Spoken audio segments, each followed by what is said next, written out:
सरकार लाई है विद्यार्थियों के लिए डिजिटल लाइब्रेरी। बच्चों के उज्जवल भविष्य के लिए बिहार सरकार है सदा अग्रसर और तैयार। कक्षा 1 से कक्षा 12 तक की सभी पाठ्य पुस्तक पूरक सामग्री एवं वीडियो अब शिक्षा विभाग बिहार सरकार द्वारा विकसित पोर्टल पर है उपलब्ध।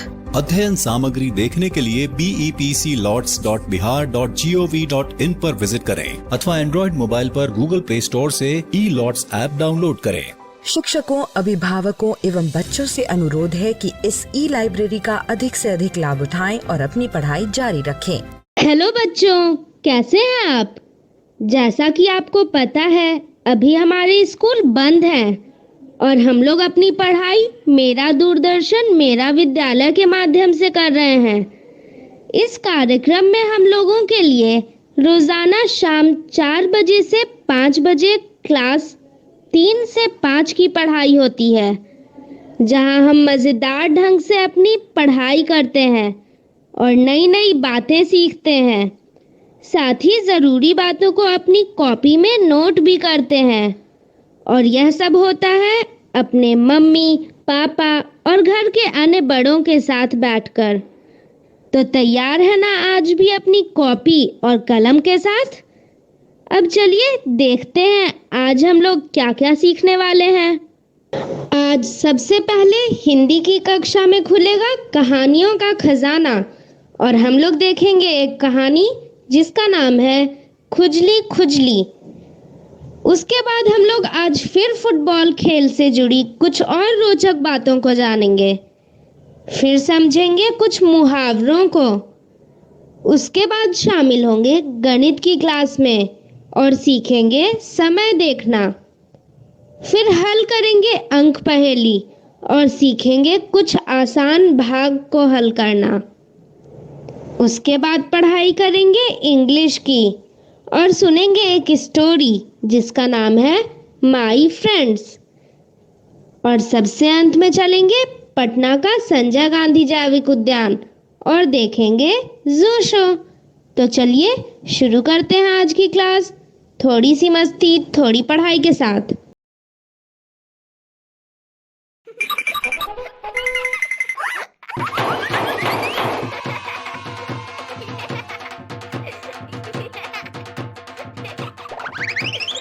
स्वागत है आपका हमारे इस घर की पाठशाला में जिसका नाम है थोड़ी सी मस्ती थोड़ी सी पढ़ाई। आज फिर से इस पाठशाला में आने के लिए आपका धन्यवाद। आशा करती हूँ रोज की तरह ही आज क्या क्या करना है आपको पता ही होगा। कॉपी पेंसिल लेकर आना है और अपने मम्मी पापा भाई बहन दोस्तों सभी को बुलाकर अपने साथ बिठाना है। पाठशाला की तरह ही यहाँ पे भी सब मिलकर सीखेंगे तो और मजा आएगा।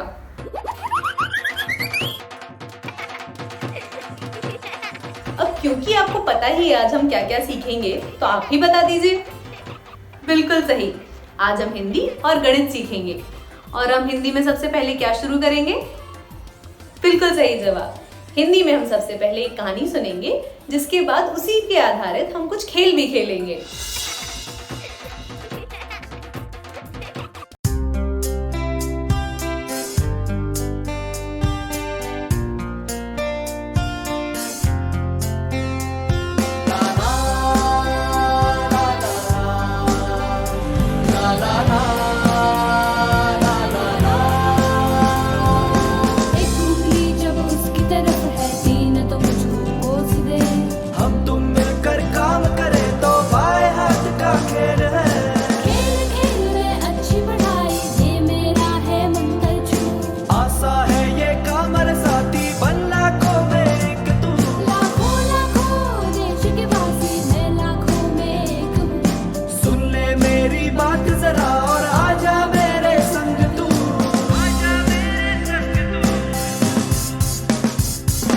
क्या बढ़िया गाना है, आजा मेरे संग तू। हाँ काकी, वो तो है। काकी पता नहीं आज मेरे हाथ पैर में बहुत खुजली हो रही है। क्या हुआ बिटिया, दिखाओ।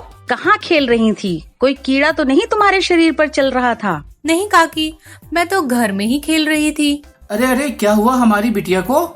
आप ही देखिए, पता नहीं इसके हाथ पैर में खुजली हो रही है। काका बहुत खुजली हो रही है। बिटिया तुम अच्छे से साबुन लगा लगा कर नहा लो। कभी कभी कोई कीड़ा शरीर पर चलने से भी खुजली होती है। हाँ बिटिया, तुम्हारे काका सही कह रहे हैं। अच्छा, मैं नहा कर आती हूँ। बिटिया बड़ी जल्दी नहा कर आ गई, अब कुछ आराम तो है ना? हाँ काका, नहाने के बाद पहले से तो आराम ही है। फिर ठीक हो जाएगा। बिटिया कभी कभी ऐसा होता है जब शरीर पर दाने निकल जाते हैं, जैसे मनु को हुआ था। ये मनु कौन है? आपके दोस्त की बेटी। काका, क्या उसको भी खुजली होती रहती थी? अरे भाग्यवान, मनु मेरे दोस्त की बेटी नहीं, आज की कहानी में है। अच्छा, तो फिर कहानी को जल्दी से सुनाइए काका। हाँ सुनो।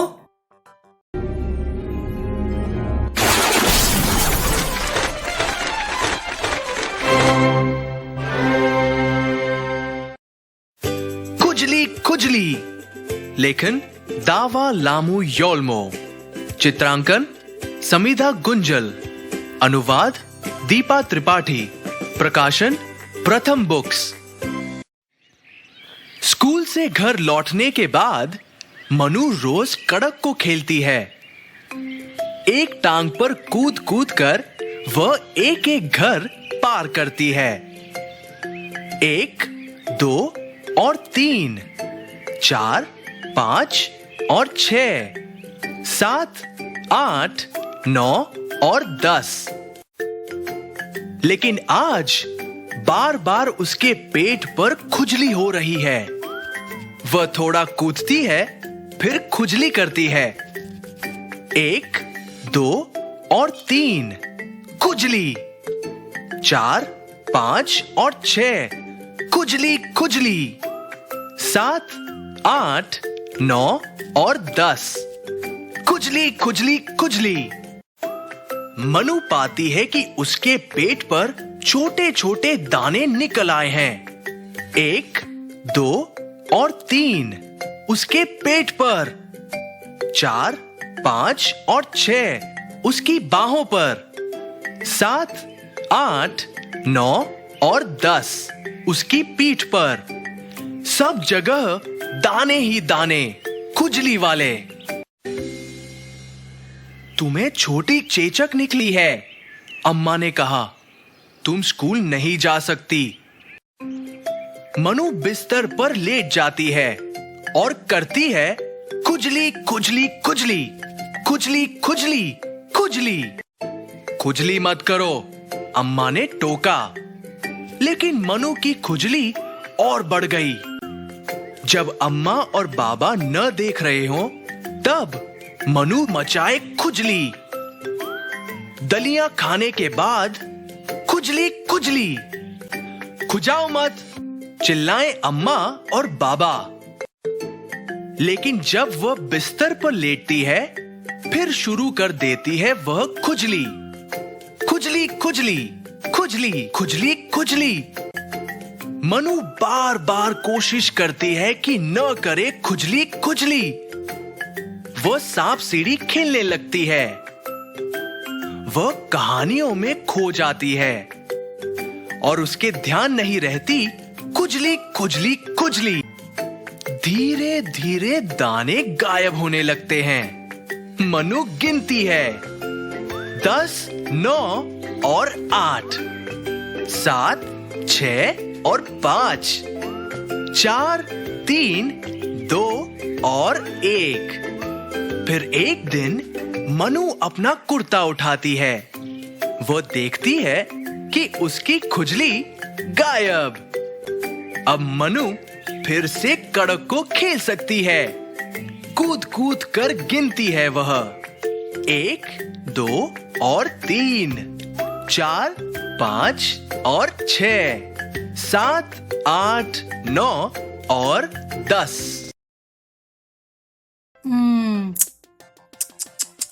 अरे काका, कहानी में मनु खुजली के कारण कितना परेशान थी।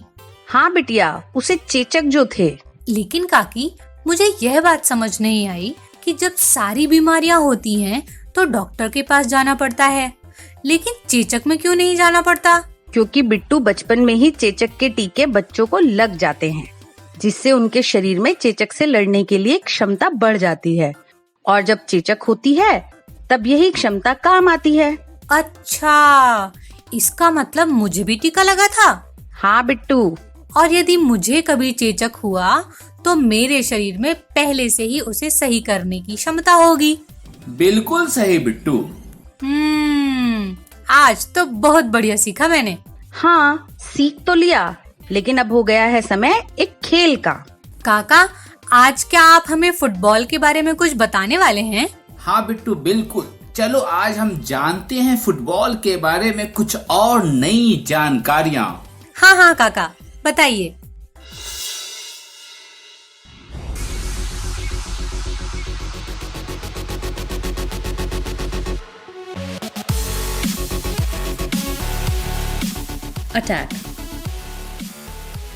अटैक यानी आक्रमण।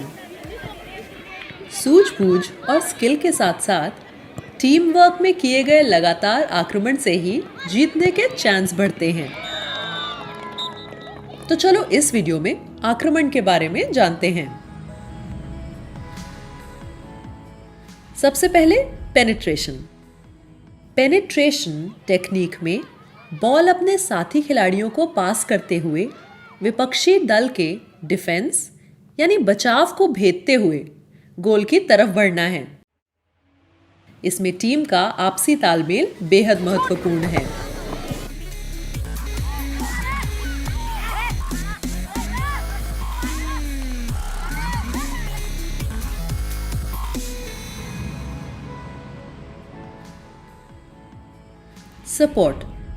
सपोर्ट यानी सहारा।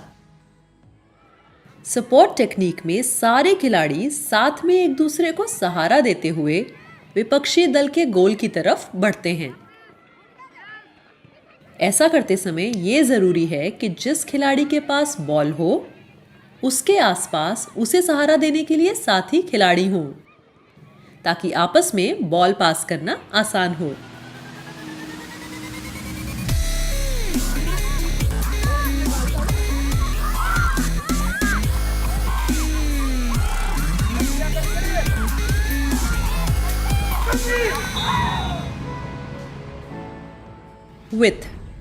विथ मतलब चौड़ाई।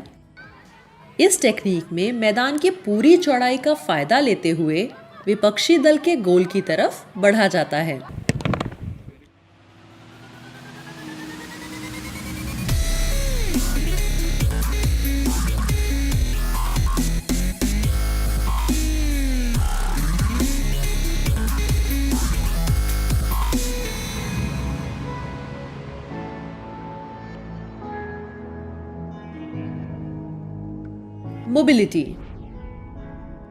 मोबिलिटी मतलब गतिशीलता, और फुटबॉल में गतिशील होने के लिए रचनात्मक होना भी जरूरी है। इसमें काफी चीजें शामिल हैं, जैसे कि बॉल पास देने या मिलने के लिए जगह बनाना, जिसके इर्द गिर्द कोई नहीं है ऐसे खिलाड़ी को बॉल पास देना, और गोल करने के अवसर बनाना। यहाँ खिलाड़ी के पास सफल आक्रमण के लिए कौशल के साथ साथ बुद्धि तत्परता भी होनी जरूरी है।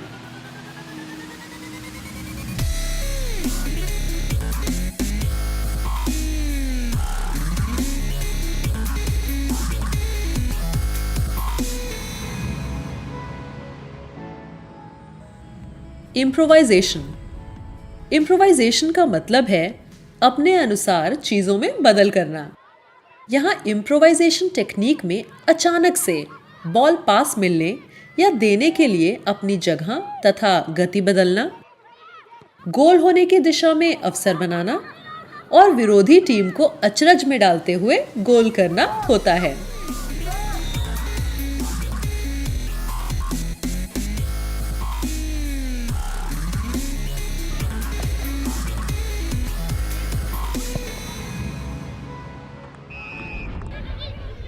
एक कामयाब अटैक की जिम्मेदारी सिर्फ स्ट्राइकर खिलाड़ी पर नहीं होती। गोल होने में बाकी खिलाड़ियों का योगदान उतना ही महत्वपूर्ण है जितना कि गोल करने वाले स्ट्राइकर खिलाड़ी का। अच्छा आक्रमण करने के लिए अपने साथी खिलाड़ियों के साथ अच्छा तालमेल बनाइए और जम के प्रैक्टिस कीजिए।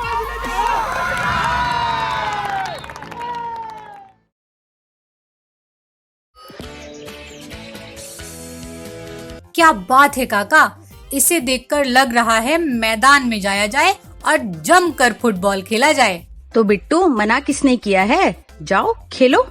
काकी, यहाँ आसपास कोई फुटबॉल के बारे में जानता ही नहीं है। तो बिटिया उन्हें तुम बताओ, हम तुम्हारे लिए फुटबॉल ला देंगे, फिर तुम खेलना। हाँ काका, ये सही है। ये ठीक रहेगा, लेकिन तब तक इंतजार मत करो, कोई दूसरा खेल खेल लेते हैं। जरूर काकी। तो आइए खेल शुरू करते हैं। What do you mean? ये खेल मुहावरे का है, यानी इसमें मुहावरे का अर्थ बताना है। तो आइए खेल शुरू करते हैं। मुहावरा है पराए धन पर Lakshmi Narayan. Please answer the question. दूसरे का धन पाकर अधिकार जमाना, ये हो सकता है धोखा देना। अजीबो गरीब शौक रखना, बहुत प्यारा होना। ये रॉन्ग आंसर। ओ, खेत खाए गदहा, मार खाए जोलहा। अरे ये तो मजेदार है। Please answer the question. कहना कुछ करना कुछ, इकलौता पुत्र। या चतुराई से असंभव सा काम कर दिखाना, या अपराध करे कोई, दंड मिले किसी और को। Please answer the question. यानी खेत खाया गधे ने, मार खाया जोलहा ने, यानी अपराध किसी ने किया और दंड किसी को मिला, यही होगा। Right answer. आ बैल मुझे मार। अरे ये तो काका बोलते ही रहते हैं। नए से पुराना अधिक उपयोगी। जानबूझकर आपत्ति मोल लेना, यही है। Right answer. आटे में नमक, इसका है नए से पुराना अधिक उपयोगी। जबरदस्त बदला लेना। Please answer the question. ऐसे कंजूस से कुछ प्राप्ति नहीं होती, बहुत कम। Please answer the question. ये वाला रॉन्ग आंसर। अरे गलत हो गया। एक मछली सारे तालाब को गंदा कर देती है। Please answer the question. बहुत दिनों बाद दिखाई देना। दूसरे का धन पाकर अधिकार जमाना। एक बुरा व्यक्ति सारे परिवार, समाज या साथियों को बुरा बनाता है। जबरदस्त बदला लेना, शायद ये वाला। Wrong answer.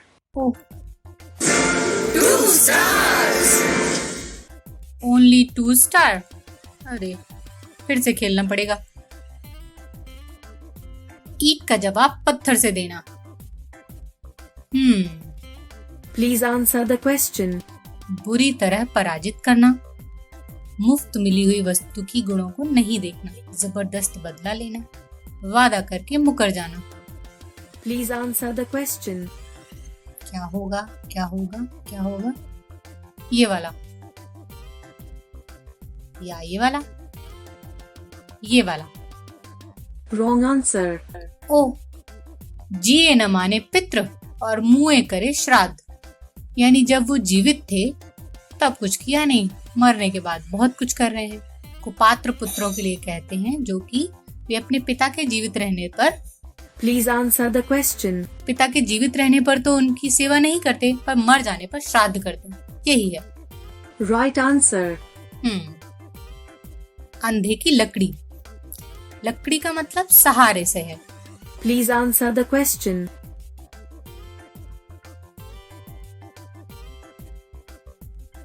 शायद ये वाला। Please answer the question.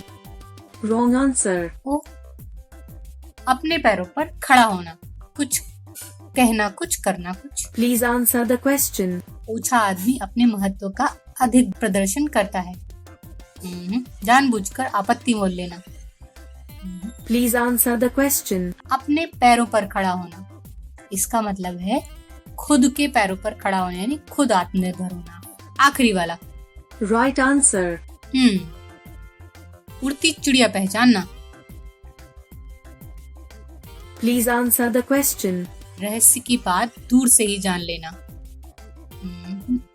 जो जरा सी बात पर खुश, जरा सी बात पर नाराज हो जाए।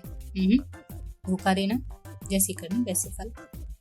Please answer the question. मुझे ये वाला लग रहा है, देखते हैं क्या ये सही है।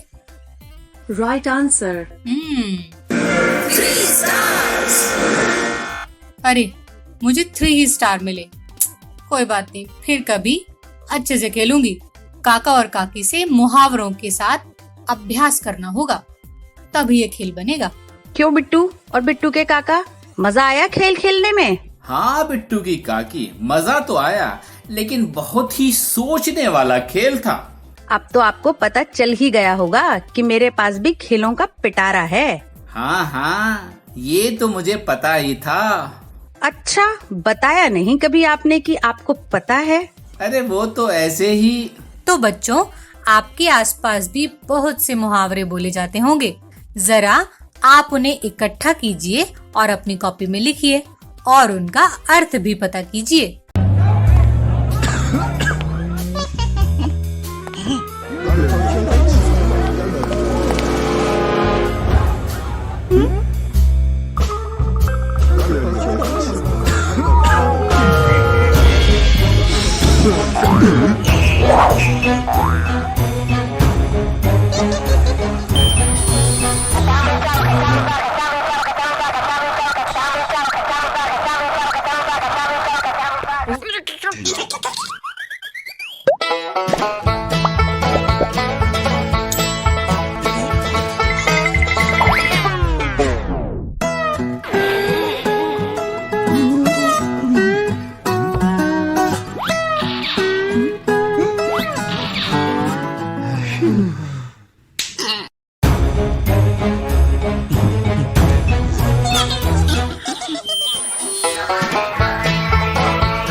अरे वाह, आपने तो आज की कहानी और खेल बहुत ही अच्छे से खेले। आपने कॉपी में काफी कुछ नोट भी किया होगा। अब हम गणित की ओर चलते हैं और गणित की कुछ नई चीजें सीखते हैं। उनको भी कॉपी में नोट करिएगा। आइए, आज हम घड़ी को अच्छे से समझेंगे कि आखिर घड़ी देखते कैसे हैं। लोग कैसे बता देते हैं कि 10 बज गया है, कि 12 बज गया है, और घड़ी कितनी महत्वपूर्ण होती है यह भी जानेंगे, क्योंकि घड़ी के बिना हम कोई भी काम समय पर कर ही नहीं सकते। तो आइए, आज हम घड़ी को अच्छे से समझेंगे। एक छोटी सी कहानी से शुरुआत करते हैं। ये है मुनिया का घर, और मुनिया देखो सुबह के 6 बज चुके हैं और अभी तक सोए जा रही है। और अच्छा हुआ अब मुनिया उठ चुकी है, क्योंकि 1 घंटा हो गया है, मतलब 6 से 7 बज गया है और मुनिया नाश्ता कर रही है। शायद मुनिया को अब स्कूल जाना है। ये मुनिया का भाई टिंकू है जो 10 बजे स्कूल जाता है, और देखो आधा घंटा लगता है उसको स्कूल पहुंचने में, और 10:30 बजे ये पहुंच चुका है अपने स्कूल को। और दिन भर स्कूल में पढ़ाई करके ये घर वापस भी आ गया। लगभग 6 बजे ये टिंकू अपने घर को आता है और मुनिया फिर से शाम को नाश्ता करती है।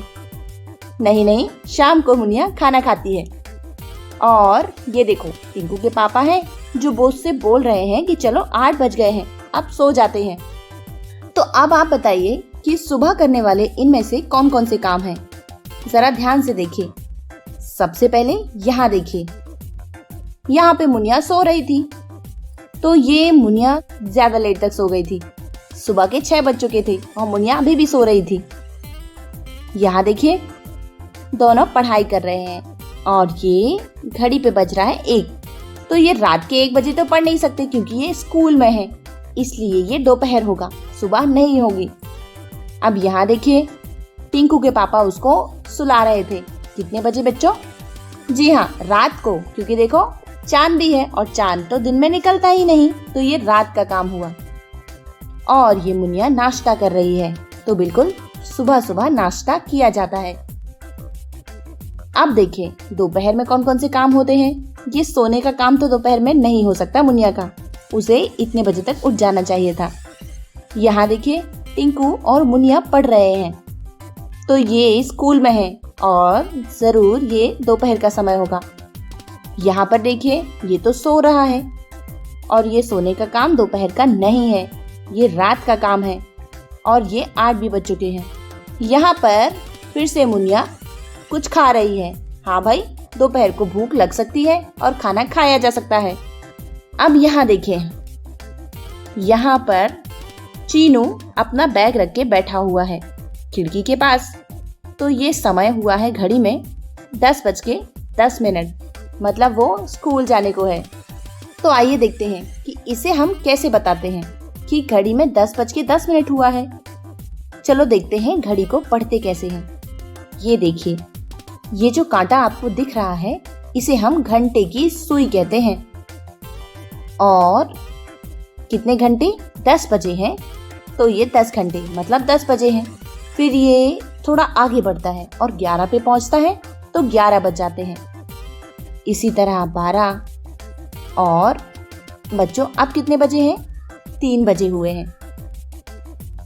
अब लेकिन अगर इसके साथ एक और सुई जुड़ जाती है, ये सुई मिनट की सुई होती है जो इस तरह से 12 पर होती है, वहीं से इसकी शुरुआत होती है और 12 से ये आप 3 पर आ चुकी है।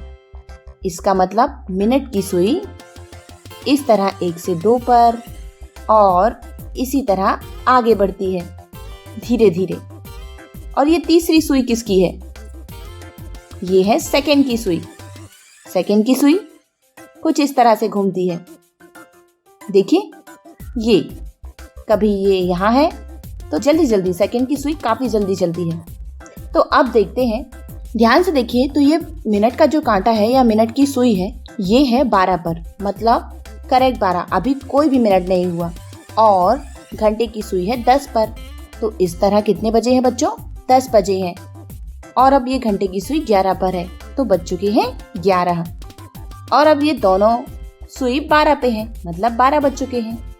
लेकिन इस बार क्या हुआ? इस बार मिनट वाली सुई बढ़ गई है आगे। मिनट की सुई 12 से 1 पर पहुंच गई है, मतलब इनके बीच में 5-5 का अंतर है। 12 से 1 पर जाने पर 5 मिनट होता है, तो इसलिए समय हुआ है 12:05। ये 5 मिनट का अंतर है। और अब ये पहुंच गई 5 मिनट और आगे, तो बच्चों कितने बज गए? जी हाँ, 12:10 हुए। और फिर ये 5 मिनट आगे गया, तो इस बार 12 कितने मिनट बच्चों? 15 मिनट। और इसे ही हम 12:15 भी कहते हैं। और अब ये और आगे इस तरह 12 कितने मिनट बच्चों? अभी 15 मिनट हुए थे और 5 और आगे आया, तो इस तरह 15 और 5 20 मिनट हुए होंगे। फिर ये आगे बढ़ता है तो 25 मिनट और फिर ये आगे बढ़ा, तब कितने? जी हाँ, 12:30 हुए। अब इसे हम 12:30 भी कहते हैं। और इस तरह ये पूरा घूमकर फिर 12 पे पहुंच जाता है, तो कुल 60 मिनट हो जाते हैं। तो इसे हम बोलेंगे अब सब 60 मिनट हो गए हैं, मतलब 1 घंटा हो गया। 60 मिनट में 1 घंटा होता है, तो 12 से 1 बज गया और फिर 1:05 हो गए। इसी तरह अब 3 पे पहुंचा तो 5, 10 और अब बच्चों 15 मिनट, और इसे हम कहेंगे 1:15। और अगर यहाँ पर हो तो देखिए, यहाँ पर 6 पर था तब 30 मिनट था, तो अब कितना होना चाहिए? जी हाँ बच्चों, अब होना चाहिए 35 मिनट। तो 3:35।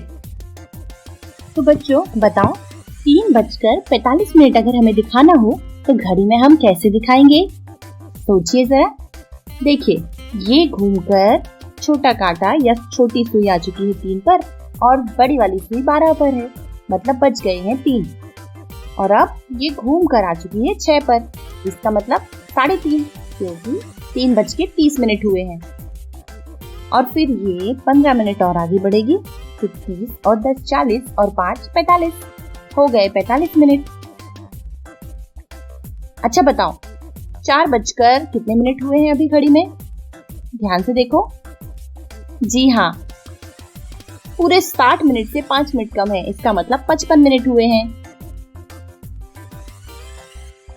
और अब देखिए, ये मुनिया सो रही थी सुबह के 6 बजे। 8 बजे मुनिया नाश्ता कर रही थी। यहाँ देखिए, ये 9:30 बजे चिंकू स्कूल को जा रहे थे अपने दोस्तों से मिलने को, और ये करेक्ट 10 बज चुके हैं और चिंकू स्कूल पहुंच चुका है। फिर देखो, 10:10 सब लोग साथ में पढ़ाई कर रहे हैं। धीरे धीरे समय होता चला गया और 11:30 बजे लगभग ये बच्चे सोने लगे। और यहाँ देखो, बच्चे कितनी देर से खेल रहे हैं। ये देखिए, अभी बजा है 5 और बच्चे खेल ही रहे हैं।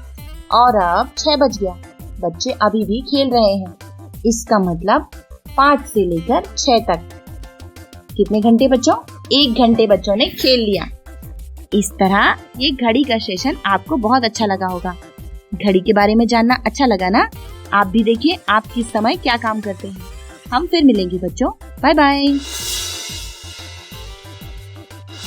हेलो दोस्तों, आज हम खेलने वाले हैं खेल टिक टॉक। इस खेल में हमें एक घड़ी दी होगी और उस घड़ी में हमें सही समय दिखाना है। खेल खेलने से पहले ये कैसे खेलना है इसके बारे में कुछ जानकारी ले लेते हैं। अब हम खेल शुरू करते हैं। इस समय घड़ी में पूरे 8 बज रहे हैं और यहाँ हमें समय दिया है 8:55। तो यानी कि घड़ी की सुइयां 55 मिनट आगे खिसकेंगी। अब ये है घंटे वाली सुई जो कि 8 पर है और ये मिनट वाली सुई लंबी वाली ये 12 पर है। ये यहाँ से खिसकना शुरू होगी 1, 2, 3, 4 से और 55 मिनट खिसककर 11 पर पहुँचेगी। आपको पता है कि घड़ी में 2 अंकों के बीच में 5 मिनट का फर्क होता है। तो हम शुरू करें।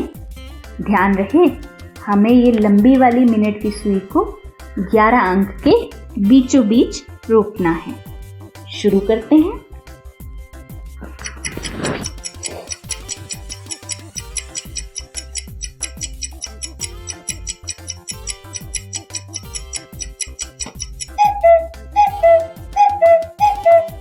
देखा पक्षी कितना सुंदर चहक रहा है।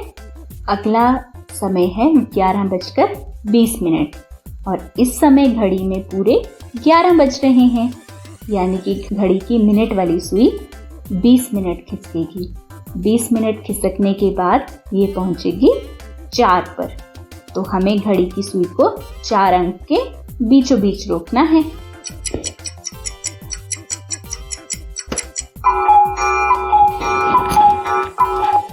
चलिए, आगे समय है 4 और हमें सुई को रोकना है 4:05 पर। 5 मिनट यानी कि से 1 पर रोकना पड़ेगा। इस बार हमें थोड़ा ध्यान से खेलना पड़ेगा क्योंकि 1 यानी कि बहुत जल्दी रोकना है।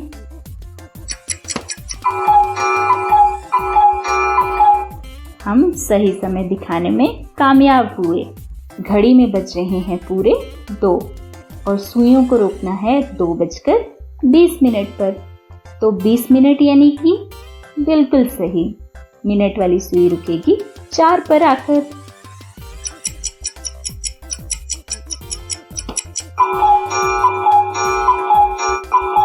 देखा, प्रैक्टिस से हम सीख गए ना।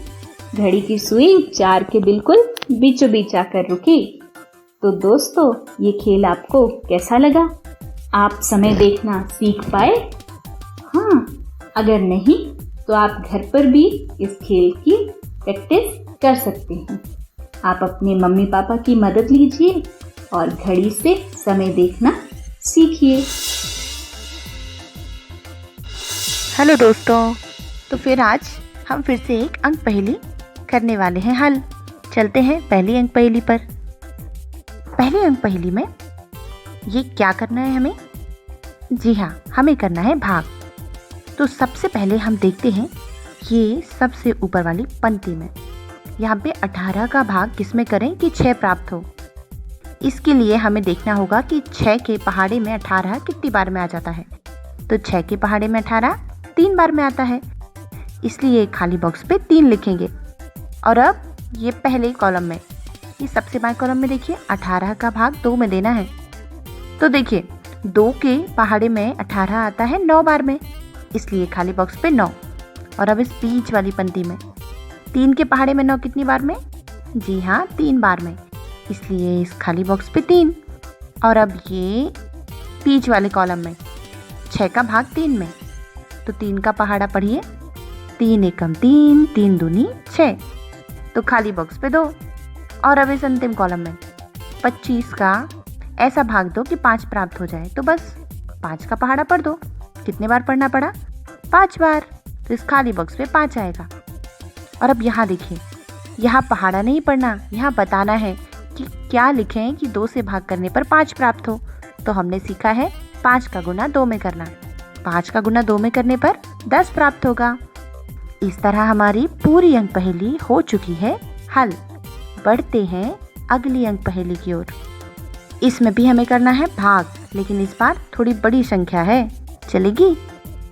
चलो देखते हैं। सबसे पहले वाली पंक्ति पे देखिए, 96 का किससे भाग करने पर 12। तो जैसा अभी कर रहे थे, 12 का पहाड़ा पढ़ दो। 12 का पहाड़ा 8 बार पढ़ेंगे बच्चों, तो क्या प्राप्त होगा? 96। अब यहाँ पे देखिए, 96 के भाग किससे करने की 16, तो 16 का पहाड़ा कितनी बार पढ़ना होगा? 6 बार, तो आ गया 96। अब यहाँ 8 का भाग कितने में दें कि 4 प्राप्त हो, तो बस 4 का पहाड़ा पढ़ना है। 4 एकम 4, 4 दूनी 8, तो आ गया खाली बक्से में 2। और अब बारी है इस बीच वाली पंक्ति की। 6 का भाग 2 में देने पर कितना प्राप्त होता है? तो 2 का पहाड़ा पढ़ दो। 2 तिया 6 होता है। और अब इस अंतिम कॉलम में 12 का भाग 3 में, 3 एकम 3, 3 दूनी 6, 3 त्रिका 9 और 3 चौक 12 होते हैं, इसलिए यहाँ पे 4 आएगा। हो गई ना सारी पहेली हल। बढ़ते हैं अगली अंक पहेली की ओर। अंक पहेली नंबर 3। तो ये रही, फिर से भाग करना है बच्चों। कॉपी पेन आपके हाथ में ही होना चाहिए। चलो बताओ कि कितने से 4 का भाग दें कि 21 आ जाए? तो बस 21 का 4 में गुना कर देंगे। जल्दी से गुना करो। जी हाँ, कितना आंसर आया आपका? 84। बिल्कुल सही। बीच वाली पंक्ति में 6 का भाग किस में देने पर 3 आता है? तो बस 3 का पहाड़ा, 3 एकम 3, 3 दूनी 6, आ गया 2। अब यहाँ देखिए, किस में भाग करने 7 का कि 6 आ जाए? तो 7 6 42, इसलिए यहाँ 42 आ गया।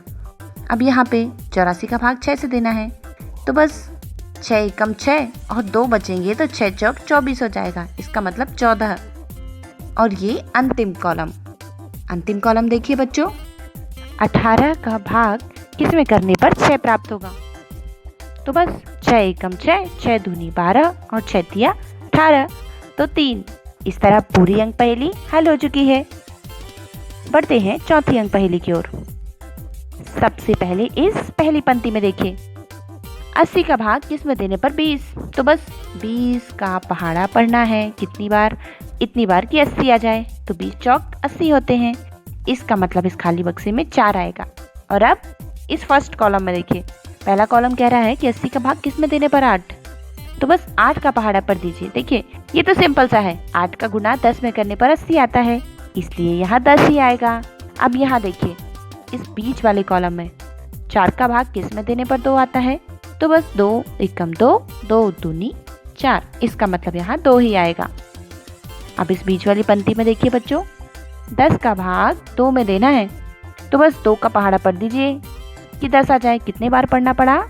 जी हाँ, 5 बार ना, इसलिए इस कॉलम में आने वाला है 5। और अब ये देखिए जरा, अंतिम कॉलम 20 का हमें 5 में भाग करना है, तो 5 का भाग कितने बार देना होगा? 4 बार। तो ये कॉलम भी हो चुका है हल। और इस तरह हमारी सारी अंक पहेली हल हो गई। हेलो दोस्तों, तो आज हम फिर से कुछ आसान भाग सीखने वाले हैं। आप अपने कॉपी पेन तैयार रखिएगा। शुरू करते हैं इस पहले सवाल से। 10 भागे 10 बराबर 1 होता है बच्चों। और ऐसा क्यों? क्योंकि 1 गुना 10 बराबर 10 होता है, जैसा कि आपको पता है, जैसे हमने पहले किया था। और अब देखें 10 भागित 5 अगर 2 होता है, क्यों होता है ऐसा? क्योंकि 2 गुना 5 10 होता है। और अब बताइए 9 भागित 3 अगर 3 है तो क्यों है? क्योंकि 3 गुना 3 9 है बच्चों। अब अगला सवाल, 12 भागित 2 होते हैं 6, क्यों? क्योंकि 6 गुना 2 बराबर 12 होता है। 6 एकम 6, 6 दूनी 12। और अब देखिए 12 भागित 12, बिल्कुल जैसे 10 भागित 10 1 था, वैसे 12 भागित 12 1 होता है। क्यों? क्योंकि 1 गुना 12 12 होते हैं। अब देखिए 12 भागित 3 बराबर 4 होता है, क्योंकि 4 गुना 3 बराबर होता है 12।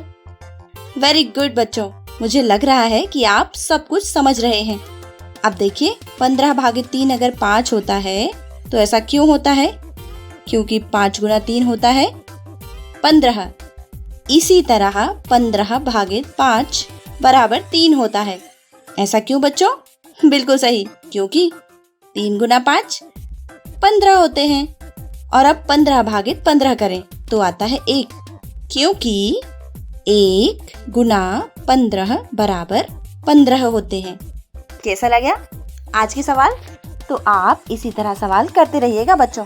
हम फिर मिलेंगे, बाय बाय। आज की स्टोरी है दोस्तों के ऊपर। इस कहानी का स्रोत है स्टोरी व्यूवर कम्युनिटी। इस कहानी की लेखिका है रुक्मिणी बैनर्जी और अनुवादक है मनीषा चौधरी। इस कहानी की चित्रकार है रुजुता घाटी। क्या आप गैस कर पाओगे इसका नाम क्या है?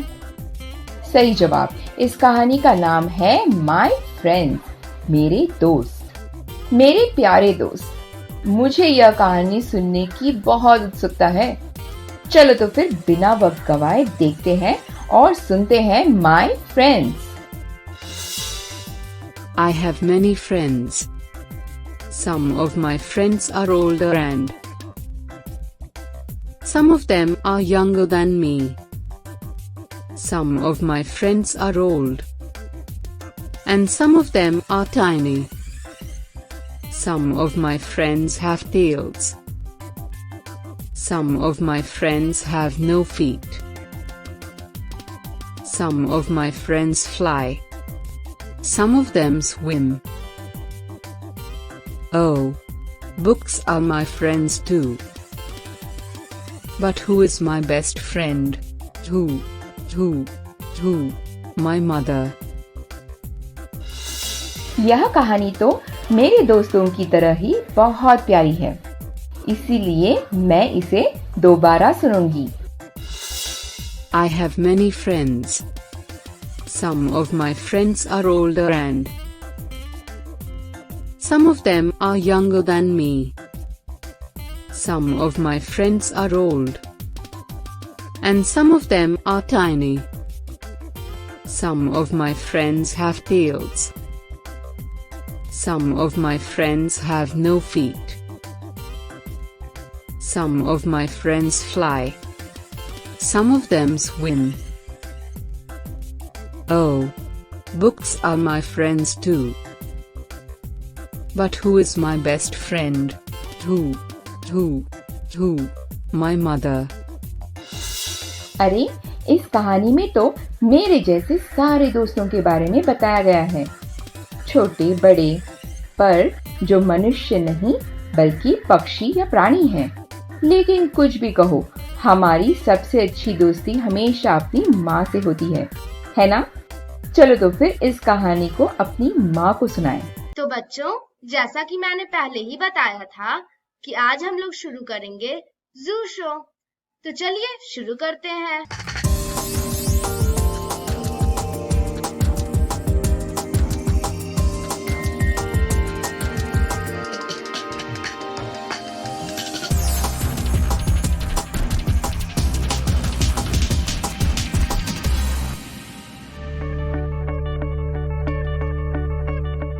संजय गांधी जैविक उद्यान के जू आउटरीच प्रोग्राम के तहत आज हम घड़ियाल और मगर के एनक्लोजर के पास जाएंगे और जानेंगे इनसे संबंधित विशेष जानकारियां। इंडस, ब्रह्मपुत्र, गंगा, महानदी, कोसी, नारायणी और अन्य नदियों में इनका निवास स्थान है।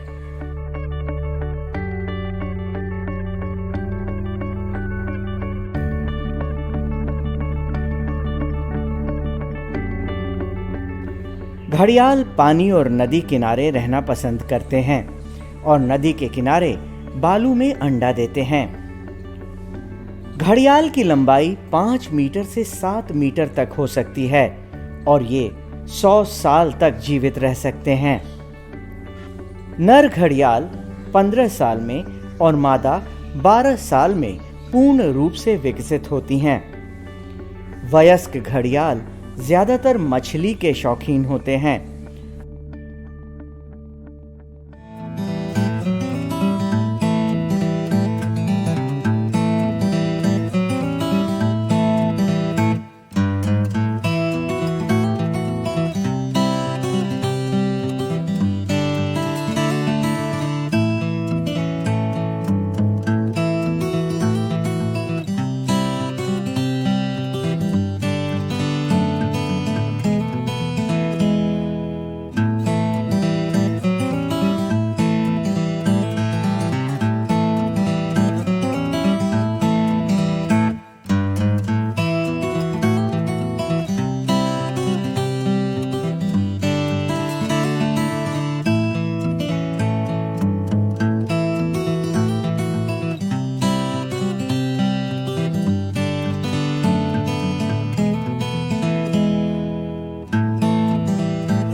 भारत में क्रोकोडाइल प्रजाति के घड़ियाल और मगर के साथ नमकीन पानी में रहने वाले मगर भी पाए जाते हैं। घड़ियाल विश्व भर में सिर्फ भारतीय महाद्वीप में ही पाए जाते हैं।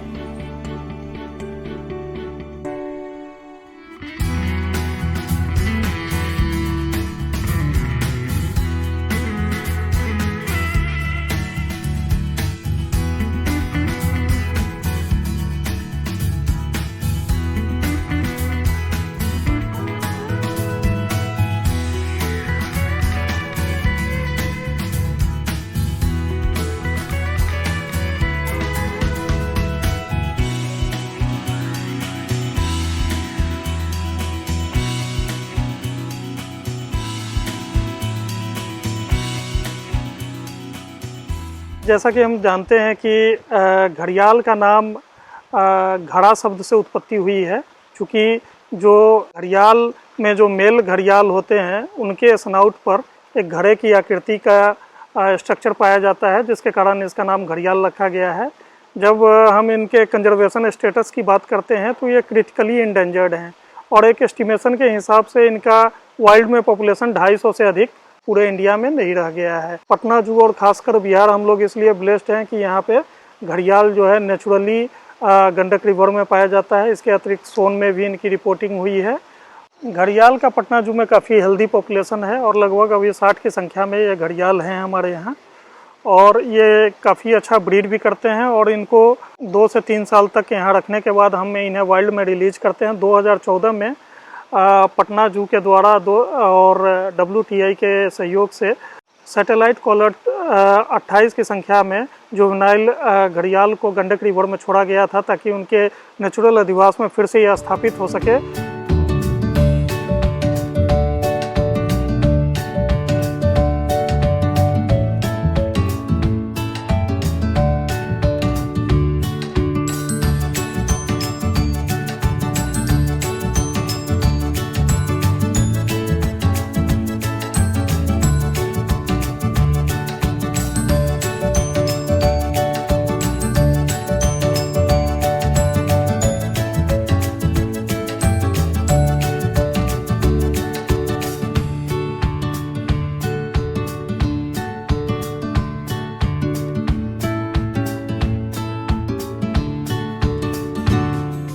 मगर ज्यादातर भारत, बांग्लादेश, नेपाल, श्रीलंका और पाकिस्तान में पाए जाते हैं।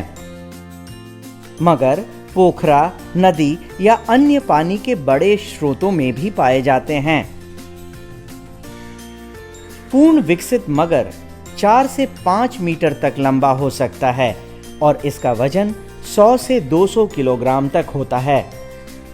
मगर की औसत उम्र 70 सालों तक होती है और मगर स्वभाव से काफी गुस्सैल होते हैं।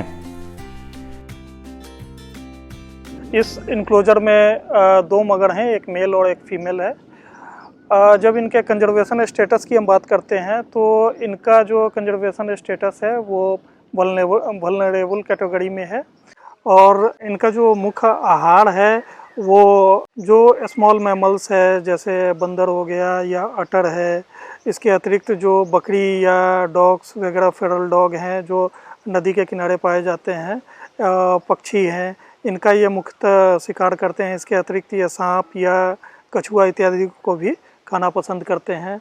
पटना जू में इन्हें खाने के लिए मेनली हम बीफ देते हैं और ये सप्ताह में 2 दिन दिया जाता है, बृहस्पतिवार और रविवार को दिया जाता है। जब विंटर्स में इनका जो खाना होता है वो लगभग 3 महीने तक ये खाना नहीं खाते हैं, ये हिबरनेशन में रहते हैं। कोल्ड ब्लडेड होने के कारण मगर बिना खाने के बहुत दिनों तक जिंदा रह सकते हैं। आज के कड़ी में बस इतना ही, फिर मिलेंगे अगले एपिसोड में। तब तक के लिए नमस्कार।